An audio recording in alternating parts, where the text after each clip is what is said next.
Pending విద్యుత్ బకాయిల చెల్లింపు విషయమై ఇటు సమావేశానికి వచ్చేసిన గౌరవ సర్పంచులందరికీ మరియు పాత్రికేయ మిత్రులందరికీ నమస్కారం తెలియజేస్తూ, గత 2 రోజుల క్రితం నారాయణపేట జిల్లా డిపిఓ గారు జిల్లాలో ఉన్న అన్ని గ్రామ పంచాయతీలకు సర్క్యులర్ రిలీజ్ చేయడం జరిగింది. గతంలో ఉన్న విద్యుత్ గ్రామ పంచాయతీలలో ఉన్న విద్యుత్ బిల్లులు మొత్తం చెల్లించాలని చెప్పి వారు ఆదేశాలు జారీ చేయడం జరిగింది.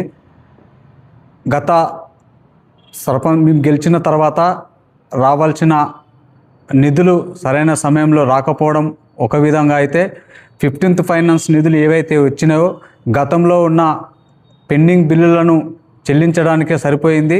ఇప్పుడు ఉన్న అరకొరగా నిధులతోటి విద్యుత్ బకాయిలు చెల్లిస్తే ఈ జిల్లాలో ఉన్న చిన్న గ్రామ పంచాయతీల యొక్క అభివృద్ధి అగమ్య గోచరంగా తయారయ్యే పరిస్థితి ఉంది. కాబట్టి గ్రామాల అభివృద్ధి కుంటు పడకుండా ప్రభుత్వం దీనిపైన చర్య తీసుకొని ఎస్ఎఫ్సి నిధుల నుంచి ఈ విద్యుత్ బకాయిలను చెల్లించే విధంగా వాళ్ళు ప్రత్యామ్నాయ మార్గం ఆలోచిస్తే బాగుంటుంది అని చెప్పి రాష్ట్ర గౌరవ ముఖ్యమంత్రి వర్యులకు మరియు స్థానిక ఎమ్మెల్యే గారు గౌరవ మంత్రివర్యులు వాకిటి శ్రీహరి గారికి మేమందరము సర్పంచుల సంఘం తరపున వారికి విన్నవించుకుంటున్నాము. ఇప్పటి వరకు 15th ఫైనాన్స్ నిధుల నుంచి రావాల్సిన 3 విడతల నిధులు కూడా ఆగిపోయినాయి. దాదాపు అట్టి నిధులు 900 కోట్ల నిధులు రాష్ట్ర వ్యాప్తంగా రావాల్సి ఉన్నది. ఆ నిధులు ఆగిపోవడం ఒకవైపు, ఇప్పటి వరకు ఎస్ఎఫ్సి నిధులు కూడా ఎక్కడ కూడా రావడం జరగలేదు. కొన్ని గ్రామాలలో ఎస్ఎఫ్సి నిధులు ఉన్నా కూడా వాటిని ఉపయోగించుకునే పరిస్థితి లేదు. అదేవిధంగా జీపీ ఫండ్స్ ఏవైతే ఉన్నాయో ఈ జీపీ ఫండ్స్ గతంలో ట్రెజరీ ద్వారా రిలీజ్ చేసుకునే పరిస్థితి ఉంది.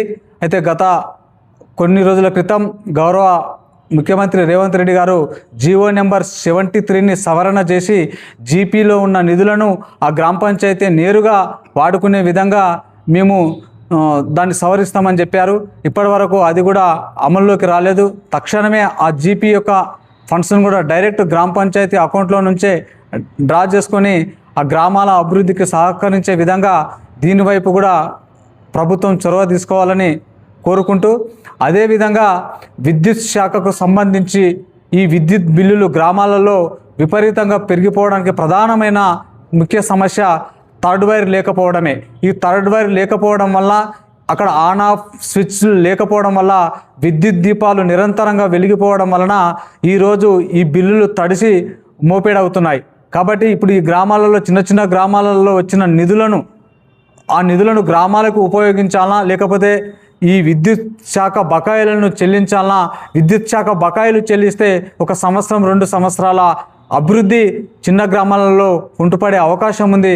కాబట్టి గ్రామాల అభివృద్ధిని దృష్టిలో ఉంచుకొని ఎస్ఎఫ్సి నిధులను కూడా ఇమీడియట్లీగా ఈ అకాడమిక్ ఇయర్ 2026-27కు సంబంధించిన ఈ సంవత్సరం నిధులను తక్షణమే గౌరవ ముఖ్యమంత్రి వారు రిలీజ్ చేసి గ్రామాల అభివృద్ధికి తోడ్పడవలసిందిగా కోరుకుంటూ, కాంగ్రెస్ ప్రభుత్వం ఏర్పాటు అయిన తర్వాత 2 సంవత్సరాల తర్వాత జరిగిన పంచాయతీ ఎలక్షన్ల తర్వాత అంతకంటే పూర్వం ఆ 2 సంవత్సరాలు ఈ రాష్ట్రంలో స్పెషల్ ఆఫీసర్ల పాలన జరిగింది. ఆ స్పెషల్ ఆఫీసర్ల పాలనలో చేసిన అభివృద్ధికి సంబంధించిన నిధులను కానీ, అదేవిధంగా మేము సర్పంచులుగా ఎన్నికైన తర్వాత వచ్చిన 15th ఫైనాన్స్ నిధుల నుంచే ఆ గతంలో స్పెషల్ ఆఫీసర్ల పాలనలో ఉన్న పెండింగ్ బిల్లులు కానీ, అదేవిధంగా పారిశుద్ధ్య కార్మికుల ఎంపీడబ్ల్యూ యొక్క నిధులను కానీ, అదేవిధంగా జీతాలను కానీ, అదేవిధంగా కంప్యూటర్ ఆపరేటర్స్ యొక్క జీతాలను కానీ, గత సర్పంచులు ఏవైతే వర్క్స్ చేసినారో ఆ వర్క్స్ సంబంధించిన ఎంబీ రికార్డ్స్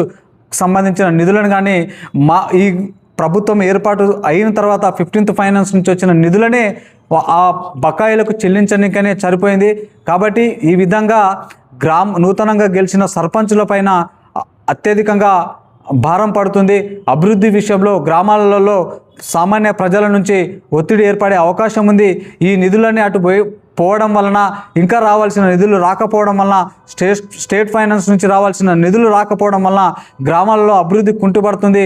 అదేవిధంగా డ్రైనేజీ వ్యవస్థ కానీ, సీసీ రోడ్ల వ్యవస్థ కానీ, అక్కడక్కడ ఏదైతే గుంతలు పడిన రోడ్లను వాటిని పూడ్చడం కానీ, అదేవిధంగా గ్రామంలో ఉన్న గ్రామ చుట్టూ ఏర్పడిన ముళ్ళ కంపలను తొలగించే విషయంలో కానీ, వీటన్నింటినీ మేము వచ్చిన తర్వాతనే 2 సంవత్సరాలలో మిగిలిపోయిన ఏవైతే గ్రామ అభివృద్ధిలో మిగిలిపోయిన అంశాలను వాటిని రెక్టిఫై చేస్తూ మేము వాటిని పునరుద్ధరించే కార్యక్రమంలో నిధుల విషయంలో చాలా సమస్యలను ఎదుర్కొంటున్నాం. కాబట్టి వీటన్నింటినీ దృష్టిలో ఉంచుకొని ఎస్ఎఫ్సి నిధులను కనుక మీరు రిలీజ్ చేస్తే ఆ నిధుల నుంచే మేము విద్యుత్ బకాయిలను చెల్లిస్తూ, అదేవిధంగా 15th ఫైనాన్స్ నిధుల నుంచి కానీ, సెంట్రల్ నుంచి వచ్చే 16th ఫైనాన్స్ నిధులను కూడా ఆ గ్రామాలలో అభివృద్ధికి ఆ నిధులను మళ్లించుకొని గ్రామాలను అభివృద్ధి చేసే అవకాశం ఉంటుంది. కాబట్టి దయచేసి గౌరవ ప్రభుత్వం వారు పెద్దలు ఎంబడిని స్పందించి ఈ 15th ఫైనాన్స్ నిధుల నుంచి కాకుండా, 16th ఫైనాన్స్ నిధుల నుంచి కాకుండా ఎస్ఎఫ్సి నిధుల నుంచి ఈ విద్యుత్ బకాయిలు చెల్లించే అంశాన్ని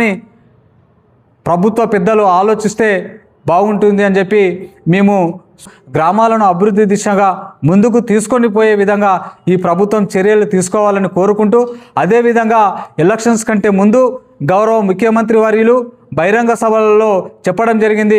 చిన్న గ్రామ పంచాయతీలకు 5 లక్షల రూపాయలు, పెద్ద గ్రామ పంచాయతీకి 10 లక్షల రూపాయల నిధులను తక్షణమే మంజూరు చేస్తా అని చెప్పి గౌరవ ముఖ్యమంత్రి వర్యులు చెప్పడం జరిగింది. కాబట్టి ఈ అంశాన్ని కూడా వాళ్ళు దృష్టిలో ఉంచుకొని తక్షణమే చిన్న గ్రామ పంచాయతీలకు 5 లక్షల రూపాయలు, పెద్ద గ్రామ పంచాయతీకి 10 లక్షల రూపాయలు రిలీజ్ చేస్తే కనుక ఆ నిధుల నుంచి అయినా కనీసం మేము ఈ విద్యుత్ బకాయిలు చెల్లించే వెసులుబాటు ఈ విధంగా కూడా ఉంది. కాబట్టి ఈ విధంగా ఆలోచన చేసి గ్రామాల అభివృద్ధికి సహకరించవలసిందిగా ప్రభుత్వానికి మేము విన్నవించుకుంటున్నాం.